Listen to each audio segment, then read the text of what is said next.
조갑제 TV 시청자 여러분 안녕하십니까. 2024년 9월 6일 오후 1시 반입니다.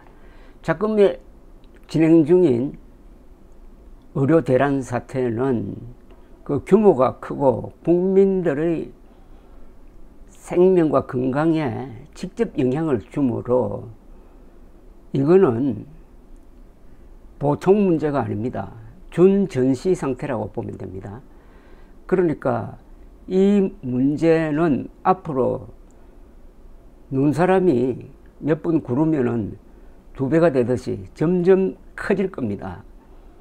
그러면 여기에 대한 대책은 신속해야 되고 과감해야 합니다.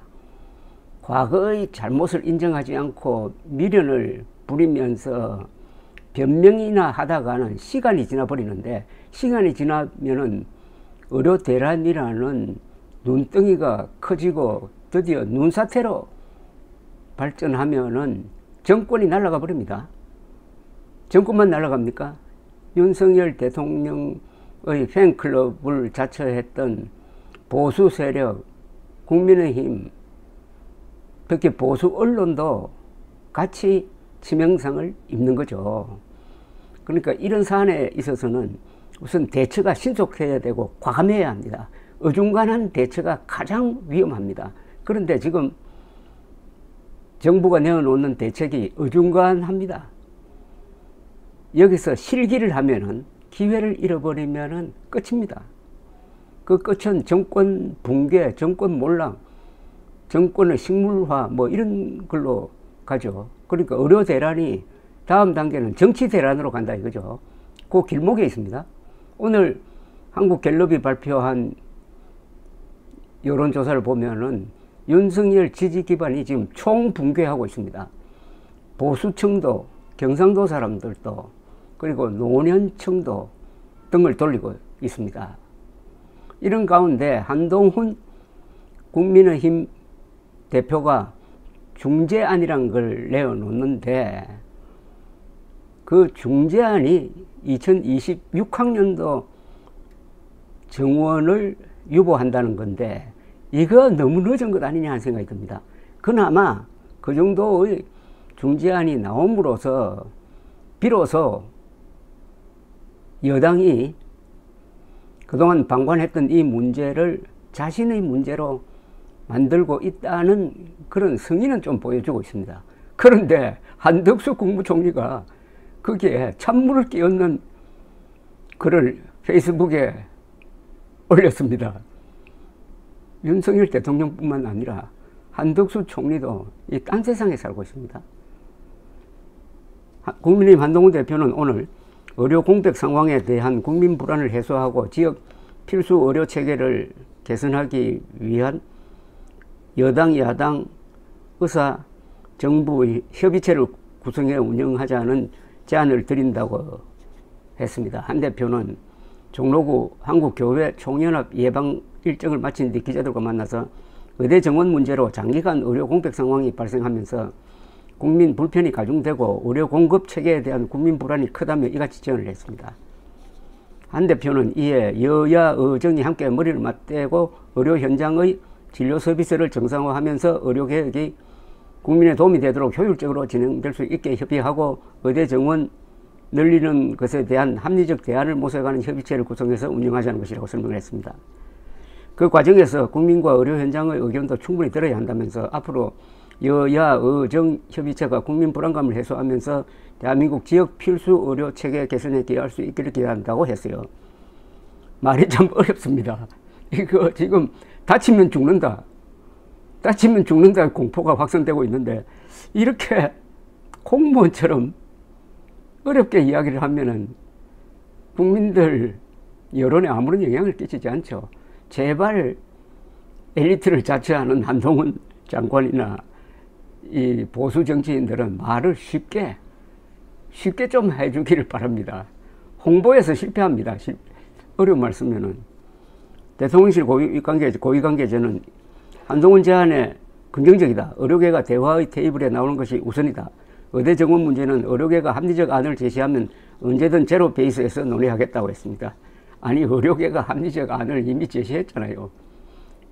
2025학년도 정원 백지화 그게 통일안인데 자꾸 통일안이 없다고 그래요.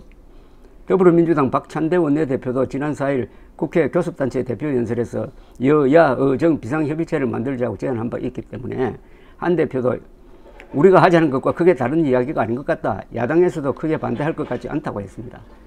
그러나 시간이 문제죠. 자, 그런데 응급실 위기가 확산되자 윤석열 대통령도 한 발 물러서는 모양새인데 문제는 시간입니다.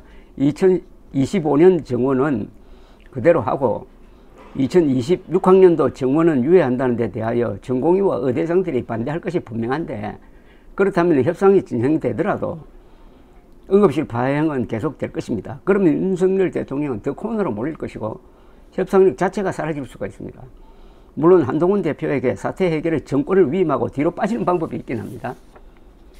그런데 정부 여당은 우선 복지부 교육부 장관 그리고 박민수 차관을 문책해가지고 해임을 해야 됩니다. 이게 국민들이 불신을 해소할 돌파구를 여는 최소한의 예의가 될 것입니다. 의료대란의 책임이 큰 한덕수 국무총리는 그런데 오늘 아무리 괴롭고 버거워도 나아가야만 할 때라고 했습니다. 완전히 한동훈 대표에게 찬물 끼얹는 겁니다. 그렇게 하는 이유는 윤석열 대통령에게 잘 보이려고 하는 것 아닐까요? 어렵지만 버틸 수 있고 버텨야 한다고 했습니다. 아니 버티는 사이에 국민들이 죽어나가는 건 어떻게 합니까? 세상 물정을 모르는 하소연처럼 들리는데 오늘 오전 페이스북에 글을 올려가지고 현재 전국 대부분의 응급실은 24시간 운영되고 있다. 다만 전공의 이탈로 남아 계신 의료진이 필요가 심하다. 전문의 선생님들을 100명 이상 충원했지만 전공의 500명 이상이 빠져나간 공백을 감당하기는 버겁다고 했습니다. 이게 다 예상되었던 것 아닙니까? 지금 일어나고 있는 것은 의사들이 다 예언한 그대로 일어나고 있습니다. 그런데 윤석열 정부는 권력만 믿고 그걸 다 무시하고 밀어붙이다가 이렇게 진퇴양난에 빠진 것 아닙니까? 그런데도 계속 버티자는 겁니다. 한 총리는 다만 아무리 괴롭고 버거워도 나아가야만 할 때가 있다. 우리 의료체계는 오래전부터 삐걱대고 있었다. 응급의료 등 필수 의료에 충분히 보상하지 않는 수가체계, 취객이 행패를 부려도 무작정 감내해야 했던 사법체계, 젊은 전공의들에게 저임금 중노동을 강요한 인력구조 등으로 기존의 의료체계는 이미 지속이 어려운 상황이었다. 그래서 이런 문제를 해결하기 위해 의료개혁과 의대정원을 결단했다. 고 했는데 아니 과거에도 문제가 있었죠. 그러나 이 정도는 아니었잖아요. 2월 6일 이전에 있었던 문제는 다 통제가 가능했습니다. 그런데 2월 6일을 기점으로 해가지고 전공의 12,000명, 의대생 18,000명, 그 다음에 의사시험 응하지 않고 아마 전문의 시험에도 응하지 않게 되니까 약 3만 명이 빠져버림으로써 이런 사태가 일어난 것 아닙니까? 10여만 명 되는 의료 인력 중에서 3만 명이 빠지면은 응급실이 제대로 돌아갑니까? 문을 열어놓고 있는 데가 많다고 하는데 문을 열어놓고 환자들 안 받고 있잖아요. 아주 크리티컬한 환자를 안 받고 있잖아요. 근데 문을 열어놓으면 그게 정상 가동한다는 이야기입니까? 공무원들의 이 빠져나가기, 변명, 말장난이 얼마나 심한지를 알려면은 한덕수, 박민수 이 두 사람의 말과 글을 보면 알 수 있습니다. 두 사람은 머리가 좋다고 아마 자부할 건데 아무리 머리가 좋아도 그게 양심과 영혼이 빠져버리면 아인슈타인이 이야기했던 대로 양심 없는 전문가는 잘 훈련된 개와 같다가 되는 건 아닐까요? 한 총리는 2025학년도 의과대학 입학 정원은 이미 수능이 목전에 닥쳐 변경이 어렵지만 2026학년도 정원은 의료계가 합리적인 안을 낸다면 숫자에 구애받지 않고 논의할 수 있다고 강조를 했는데 똑같은 말을 되풀이합니다. 2026학년도가 문제가 아니라 2025학년도부터 정원을 백지화하라는 게 의료계의 답입니다. 그러면 그걸 받아들이고 좋다. 그것까지 한번 논의해보자 해가지고 일단 대화를 시작해야 되는 건 아닐까요? 자꾸 통일안 가져오라고 하는데 통일안이 있는데 뭘 또 새로운 걸 가지고 옵니까? 오늘 한국갤럽 여론조사에 의하면 응급실 파행으로 윤석열 정권의 핵심 지지 기반인 보수층, 노년층, 경상도 민심이 등을 돌리고 있는데 그럼에도 국무총리는 달나라 사람처럼 한가한 후렴만 부르고 있습니다. 한국은 공무원 때문에 망할 것이라는 한 기업인의 푸념이 생각납니다. 한덕수, 조규홍, 박민수, 이주호 같은 공무원들, 식민지 관료형 엘리트가 사실과 헌법에 반하는 권력자의 폭주를 견제하기는커녕 부채질을 할 때 어떤 일이 벌어지는지를 우리는 지금 실시간으로 목도하고 있습니다. 한편 추경호 국민의힘 원내대표도 2026년도 의대 정원 문제를 포함해 의료개혁 문제에 대해 얼마든지 열린 마음으로 원점에서 논의할 수 있다는 것이 정부와 당의 입장이라고 말했습니다.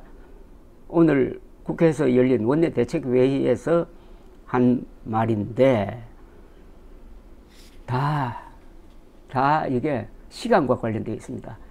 정치와 전쟁은 속성이 비슷한데요. 타이밍이 문제입니다. 타이밍 놓쳐버리면 다 끝나버립니다. 여러 가지 점에서 좀 부족한 점이 있었지만 김영삼 씨가 대통령이 될 수 있었던 힘은 바로 그 사람은 결정을 빨리 했다는 점입니다. 그런데 지금 집권 여당은 제가 소개해 드린 것처럼 이렇게 아주 관료적으로 접근을 하는 사이에 시간이 흘러가고 있습니다. 시간을 멈추게 할 수가 있습니까? 시간을 멈추게 할 수 없으면 그 시간에 올라타야 될 것 아닙니까? 윤석열 정권의 핵심 지지층이 이탈하고 있습니다. 그 속도가 앞으로 가속화됩니다. 그래도 썩은 새끼줄 잡고 인수봉으로 계속 올라가겠습니까? 그 썩은 새끼줄을 잡고 인수봉 지금 등판하고 있는 사람들이 국민의힘, 이른바 한국의 보수 세력 아닙니까? 감사합니다.